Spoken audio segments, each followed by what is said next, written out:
Hello students. आज की इस वीडियो में मैं आपको बताऊंगा हरियाणा बोर्ड क्लास 9 नैतिक शिक्षा पाठ नंबर 1 के अभ्यास के प्रश्न उत्तर। और पाठ का नाम है हमारा ईश वंदना यानी भगवान की वंदना। तो प्यारी सी कहानी है और इसके हम जो है टेक्सचुअल क्वेश्चंस देखने वाले हैं। चलो शुरू करते हैं। मैं हूं अजय और आप देख रहे हैं CCL क्लास। लेकिन वीडियो शुरू करने से पहले बता दूं, अगर आपको बाकी इस कंप्लीट बुक के क्वेश्चन आंसर देखने हैं बाकी चैप्टर्स के भी, या फिर आपको किसी चैप्टर को समझना एक्सप्लेनेशन देखनी है, इंपॉर्टेंट क्वेश्चंस देखने हैं कंप्लीट बुक के, तो आपको जो है डिस्क्रिप्शन में पहला लिंक मिलेगा प्लेलिस्ट का, वहां से सारी वीडियोस आपको वहां पे मिल जाएंगी। अगर आपको ये सारे क्वेश्चंस वगैरह इंपॉर्टेंट क्वेश्चन एक्सप्लेनेशन लिखी हुई चाहिए या ई बुक डाउनलोड करनी है, वेबसाइट बता देता हूँ cclchapter.com। इस वेबसाइट पर आपको ये सारी चीज़ें मिल जाएंगी। होम पेज पे तो आपको ये बुक का सॉल्यूशन मिल जाएगा और ई बुक के सेक्शन में आपको ये बुक PDF में भी मिल जाएगी अगर आपको चाहिए हो तो। अब शुरू करते हैं क्वेश्चंस को। पहला क्वेश्चन है, मोहक छटा तुम्हारी। ये जो पंक्ति है इसमें प्रभु की किस छटा की बात की गई है?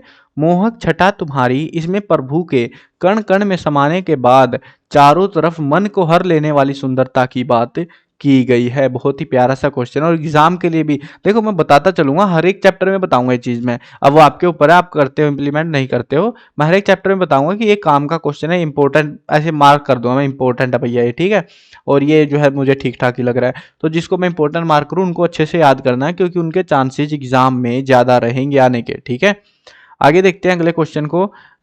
तुम देखते हो हमको, सुनते हो सब हमारी, में ईश्वर के प्रति भगत का क्या भाव प्रकट होता है? ये भी अच्छा क्वेश्चन है। तुम देखते हो हमको, सुनते हो सब हमारी, इसमें ईश्वर के प्रति भक्त का श्रद्धा भाव प्रकट होता है। यानी कि हम भगवान से क्या कह रहे हो, तुम हमको देखते रहते हो और सारी बातें हमारी सुनते रहते हो, यानी कि हम भगवान से प्यार करते हैं, हम भगवान के प्रति श्रद्धा रखते हैं और भगवान भी उसकी कदर कर रहे हैं। अगला चैप्टर बोल रहा है, अगला क्वेश्चन देखो। वंदना की किस पंक्ति में सर्वस्व समर्पण का भाव निहित है? वंदना की पंक्ति, तुमको तुम्हारा अर्पित हम कर रहे हैं सारे, ये जो पंक्ति है इसमें सर्वस्व समर्पण होता है कि हमने अपना सब कुछ आपको यानी भगवान को समर्पित कर दिया है। ये भाव कहाँ पे? इस पंक्ति में हमें पता लगता है कि तुमको तुम्हारा अर्पित, क्योंकि हम मान रहे हैं कि भगवान कण कण में समाये हुए हैं, तो इसीलिए हे भगवान, हम हमारा आपके द्वारा जो कुछ आपने हमको दिया है, जो हमारा हो चुका है एक्चुअल में, वो वैसे आपका ही है, लेकिन हम उसको ही आपको वापिस से अर्पित कर रहे हैं। हम कर रहे हैं सारे सारे यानी सभी लोग कर रहे हैं। तो ये जो पंक्ति है इसमें हमारे ये भाव देखने को मिलता है।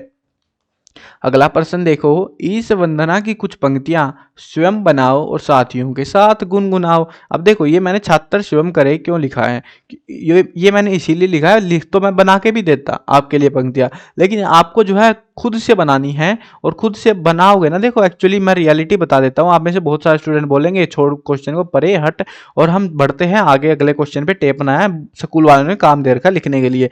देखो भाई, अगर इस किताब को पर्सनली मैं बता रहा हूँ, अगर तुम ये वाली बुक नैतिक शिक्षा को बस लिखने और रटने के लिए काम में इस्तेमाल कर रहे हो ना, तो कोई फायदा नहीं है। पढ़ भी लोगे तो कोई ज़्यादा सीख मिलने वाली है नहीं आपको। आपको जो है इस बुक से बहुत कुछ सीखने को मिल सकता है, आपके जीवन को बदल सकती है ये बुक। और आप इसको बहुत हल्की किताब मान रहे हो, तो कृपया करके इसको थोड़ा अच्छे से समझना। सेंसिबल क्वेश्चंस बना रहे हैं लोग, और बहुत ही बेहतरीन किताब है। मैंने किताबें पढ़ाई हैं और भी बहुत सारी किताबें पढ़ाई हैं, बट ये किताब मेरे को पर्सनली बहुत पसंद आई। तो आपको भी इसमें से जो क्वेश्चंस है कोशिश करनी है, आपको सीखने को मिलेगा। सीखना ही जीवन का कर्म है, तो सीखते रहिए बस आप, ठीक है। तो आपको ट्राई जरूर करनी है चीजें। आगे बढ़ो। तुम ही हो बस सहारे, पंक्ति में भगत की एकनिष्ठ भक्ति का भाव प्रकट होता है। अध्यापक कक्षा में चर्चा करवाइए, ठीक है। अब यहाँ पे जो ये पंक्ति है इसका जो है इसके बारे में बताना है कि ये पंक्ति में क्या बातें हो रही हैं।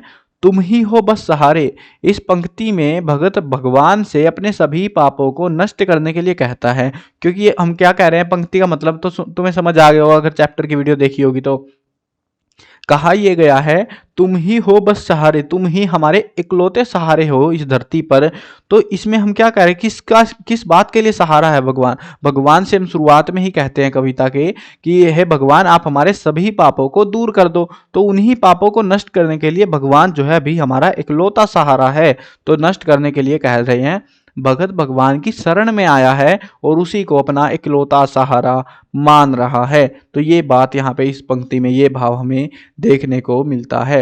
अपनी मनपसंद ईश वंदना कॉपी में लिखो। कोई सी भी भगवान की प्रार्थना, जैसे सरस्वती वंदना होती है, सरस्वती माँ सरस्वती की पूजा करते हैं हम लोग, तो और भी बहुत सारी वंदनाएं होती हैं अलग अलग भगवानों के लिए। तो मतलब जैसे प्रार्थनाएं होती है ना, प्रार्थना तो पता होगा तुमको, शेरावाली की माता, भगवान गणेश की, जैसे भूल गया भाई मैं तो गणेश वाली प्रार्थना भी। चलो कोई ना, जितनी भी प्रार्थनाएं अलग अलग भगवानों के लिए, तो आपने सुनी होंगी, आप प्रार्थना में गए होंगे तो आपको पता होगा इन चीज़ों के बारे में, थोड़ा थोड़ा सा पता होता है। घर में भी हम इवन पूजा करते हैं तो पता लग जाता है इन चीज़ों का कि भगवान को हाथ जोड़ के प्रार्थना कर रहे होते हैं। उन्हीं में से कोई आपको अपनी पसंद की कोई ईश वंदना है वो कॉपी में लिखनी है, बस वो ये हमको बोल रहे हैं। ठीक है, ये थे हमारे 6 क्वेश्चन जो कि इस चैप्टर से थे। और इंपॉर्टेंट क्वेश्चन की वीडियो आपको अलग से मिलेगी, प्ले में देख लेना जाके, उसमें कंप्लीट बुक के इंपॉर्टेंट क्वेश्चन कराया मैंने, तो वो चेकआउट कर लेना। ठीक है, मिलते हैं नई वीडियो में, बाय बाय।